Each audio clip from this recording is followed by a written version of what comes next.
The HOA president's son was screaming behind my backyard fence, drunk and out of control. And somehow I was the one staring down police lights. Red and blue flashed across my lawn as a deputy barked for everyone to stay put. At the gate, the HOA president clutched her phone, shouting that I was harboring dangerous people on HOA land. I didn't raise my voice. I pointed past the fence. Her son's party froze mid-chaos, beer bottles, shouting, someone trying to disappear into the trees. A deputy pulled up a map, frowned, and said quietly, "This land isn't HOA property." For a moment, she looked cornered. Then she smiled. By sunrise, my name was plastered all over the neighborhood as a threat. By nightfall, the rules stopped being about noise. And that's when I realized she wasn't trying to protect her son. She was trying to erase me. She didn't apologize. She didn't check on her son. She stepped forward and told the deputies to remove me from my own property. "This man has been harassing my son," she said sharply, angling her body between the officers and the fence like she was shielding evidence. "He's been provoking them all night." I stared at her. "Your son broke into my backlot. That land isn't HOA controlled." She didn't even look back. "It's adjacent to HOA land," she snapped, as if saying it confidently enough could redraw maps. "And my son has every right to be there." That was my first real look at her, not as a noisy neighbor, but as someone used to bending reality until it fit her needs. Clipboard tucked under her arm, HOA badge clipped like a badge of office. Calm, certain, untouchable. She turned to the deputies again. "This homeowner has been hostile since he moved in. Aggressive, uncooperative. We've had concerns." Astafrecated. Concerns. That word did a lot of work. I tried once more. "Ma'am, your son is trespassing. I want them gone." Her jaw tightened.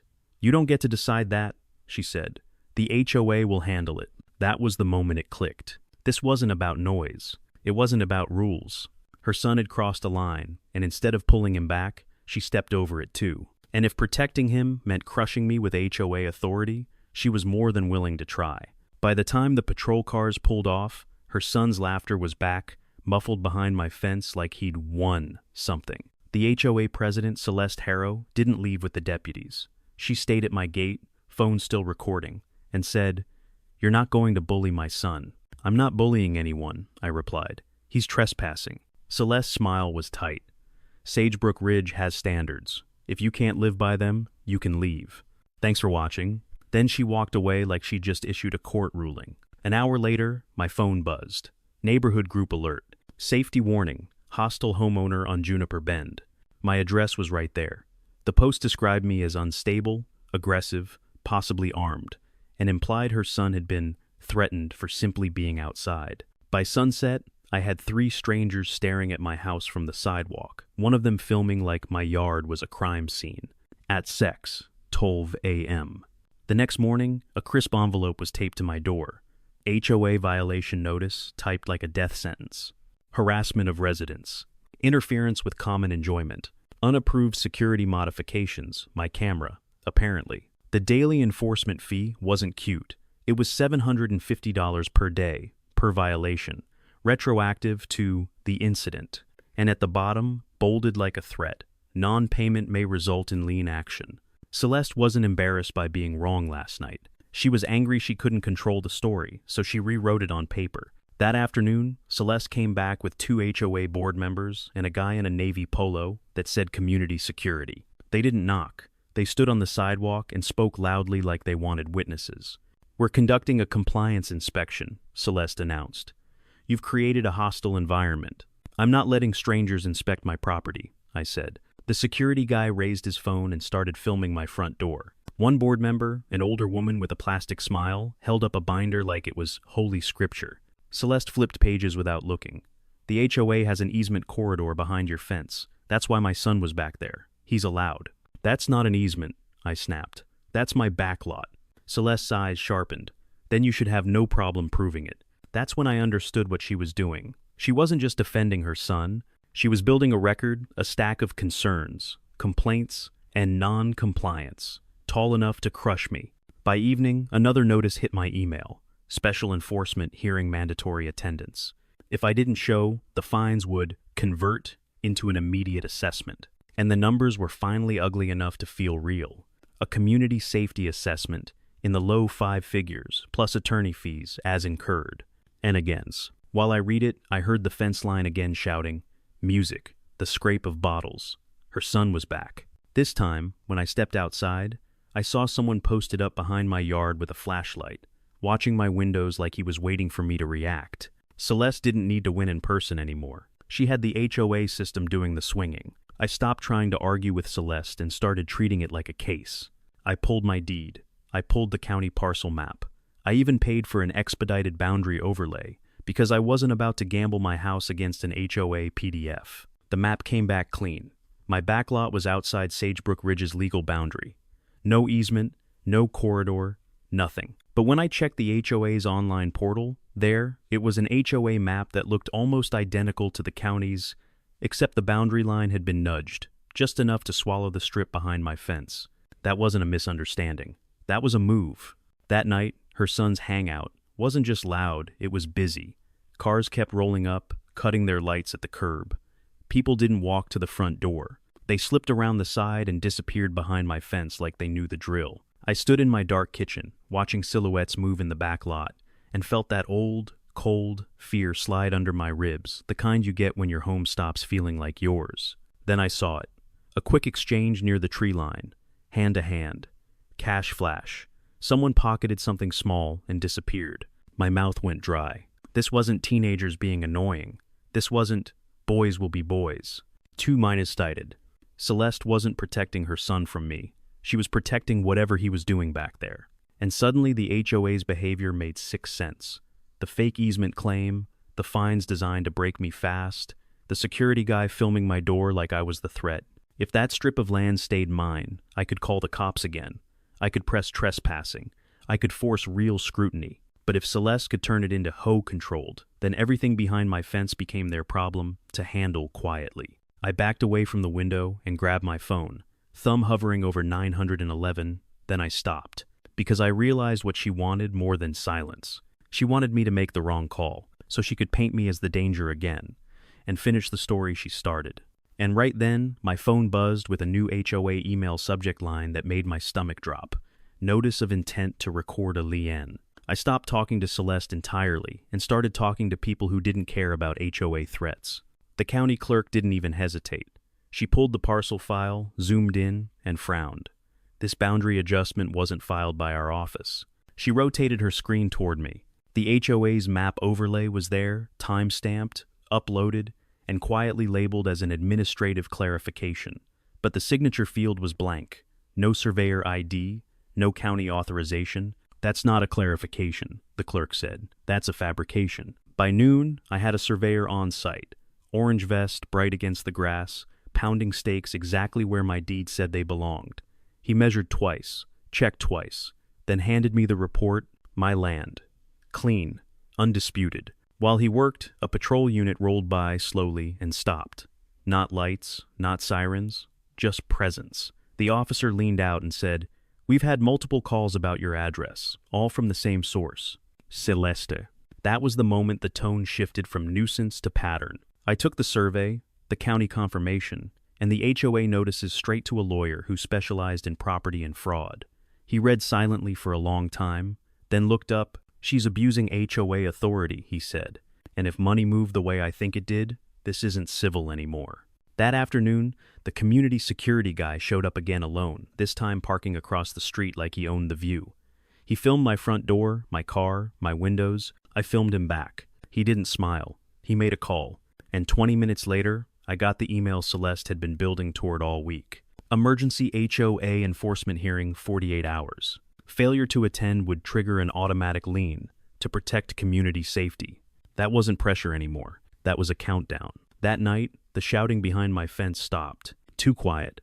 I checked the cameras, new ones, temporary, legal, and saw Celeste's son pacing the back lot with 2 men I didn't recognize. No music, no drinks, just low voices and sharp gestures. One of them pointed toward my house. At 9:47 p.m., my phone buzzed. Unknown number. "Tell your client to back off," a man's voice said. "You're making this bigger than it needs to be." "I'm not backing off," I replied. "And you're trespassing. Thanks for watching, and if expend and crumony." He laughed softly. "You won't win this. The HOA already decided." I hung up and sent the recording to my lawyer. Minutes later, an email hit my inbox, accidentally forwarded, according to the header. Internal HOA thread, Celeste, 2 board members. The security contractor, subject, backlot control. She'd written it plainly, like she assumed no one outside the circle would ever read it. If we don't lock this down now, he'll keep calling the police. We need the hearing to finalize authority before the county steps in. Another reply followed. Security expenses approved. Use the contingency line item. Contingency. That's where the money moved.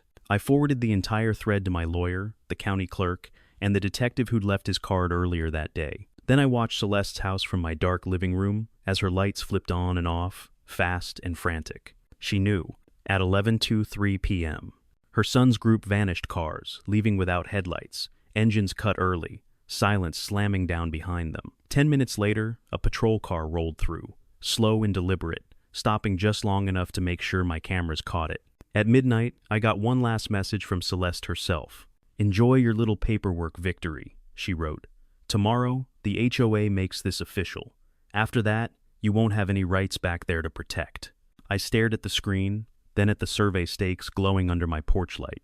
She thought the hearing would bury me. She thought the system would shield her. What she didn't know, what she couldn't know yet, was that the emergency HOA hearing she'd scheduled to take my property was about to become the place where everything she touched collapsed at once. The Sagebrook Ridge clubhouse smelled like burnt coffee and cheap carpet cleaner. Folding chairs scraped the floor as neighbors packed in, whispering, glancing at me, then quickly looking away. This wasn't a routine HOA meeting. Everyone felt it. Celeste sat at the front table, posture perfect, hands folded, HOA badge pinned like armor. Her son wasn't there. That absence felt deliberate. She tapped her pen once. "This emergency hearing is now in session," she said, voice calm, controlled. "Due to ongoing safety concerns, the board will vote to assert HOA authority over the rear corridor behind Lot 17. Behind me, someone muttered, "That's his backyard." Celeste ignored it. She lifted a printed map. "This area has always functioned as common access land. Recent behavior by the homeowner has forced us to act." I stood before she could call my name. "That map is fake," I said. No speech, no anger, just fact. The room rippled. Celeste's smile didn't move. "Sit down," she said. "You'll have your turn." "That is my turn," I replied, setting a folder on the table. County certified survey, parcel records, time-stamped filings. She didn't reach for them. "Objection," she snapped. "This is an internal HOA matter." That's when the door at the back of the room opened. A man in a county badge stepped in, followed by a uniformed officer. No announcement, no drama, just presence. Conversations died instantly. "Actually," the county investigator said, holding up a hand, "it's not." Celeste turned, color draining from her face. "You can't just walk in here." "We can," he replied evenly, "because this HOA submitted altered boundary documents to the county system." He looked around the room. "And because public funds were used to enforce them." That landed hard. Celeste stood so fast her chair tipped backward. "This is harassment," she said. "This man has been threatening." "Enough," the investigator said. "Sit down." She didn't. That was her mistake. Chris stood from the back row and pressed a single key. The clubhouse speakers crackled once. Then a voice filled the room. "If we don't lock this down now, he'll keep calling the police." Celeste froze. "Security expenses approved. Use the contingency line item." Gasps. Heads turning. Someone whispered, "That's her voice." Celeste shook her head violently. "That's taken out of context." The recording continued. "After the hearing, he won't have any rights back there." Silence slammed down like a dropped weight. The investigator turned to her slowly. "Mrs. Harrow, did you authorize payments to a private contractor to intimidate a homeowner and falsify HOA boundaries?" She opened her mouth. Nothing came out. The officer beside him stepped forward. "We also have recorded calls linking those payments to your son's activities on that property." And Reblizov courted, "That did it." Celeste's composure shattered. "I was protecting my family," she shouted. "You don't understand what he was doing to us." Her voice climbed. She pointed at me. "He wouldn't stop calling the police. He was trying to destroy us." The investigator nodded once, like something had just been confirmed. "You just admitted motive." The officer gently took her arm. "Mrs. Harrow, you're being detained pending charges related to fraud, conspiracy, and misuse of HOA funds." "And that. With Godebody and the Menacries." "No," she said, weak now. You can't. But they already were. As she was escorted out, the room stayed silent, not shocked, not angry, just stripped bare. The treasurer stared at the table. A board member quietly slid their binder away like it might burn them. I remained standing, heart pounding, not triumphant, just steady. The system she trusted to protect her had finally turned its face toward the truth, and it didn't blink. As the door to the clubhouse clicked shut behind Celeste, a heavy silence settled over the room. For the first time in weeks, the tension I had been carrying lifted. People who had once avoided me now stood awkwardly, unsure of how to approach, but slowly, a few began to offer apologies. An older man, his voice trembling, shuffled forward. I believed her. I should have asked more questions. I owe you an apology. Others followed suit, quietly acknowledging their misjudgment. It wasn't just about the apologies. There was a palpable shift in the air. The suspicion and fear that had surrounded me melted away, replaced by understanding. The truth had come out, and the weight of the false accusations had been lifted from my shoulders. The HOA treasurer, who had appeared so confident when supporting Celeste, now looked worn, his shoulders slumped.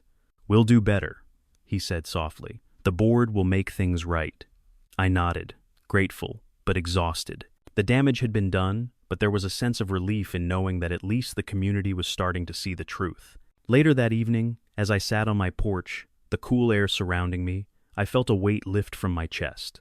My phone buzzed, and I saw the confirmation emails from my lawyer. The fraudulent boundary lines Celeste had tried to impose were officially invalid. The HOA fines she had levied against me were canceled. Most importantly, the criminal charges against Celeste for conspiracy and misuse of HOA funds were now in motion. I took a deep breath, letting it all sink in.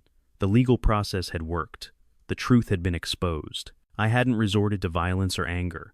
I had followed the law, and it had led to the justice I needed. Celeste's power, her manipulation of the HOA, was finally crumbling.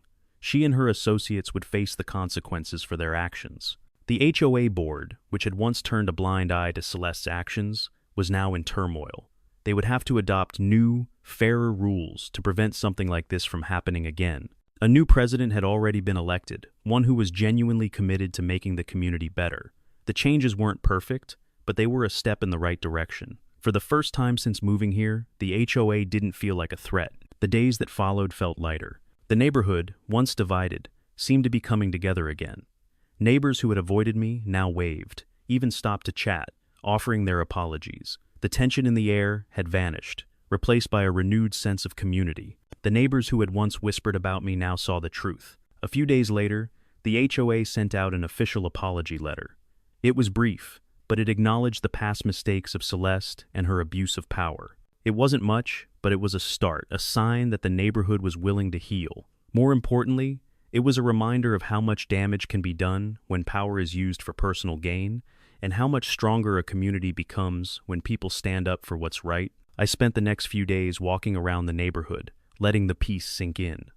There were no more suspicious eyes peering from behind curtains, no more whispered conversations behind my back. People were starting to trust again, and I could feel the difference. One evening, I stood in my backyard, looking at the familiar view.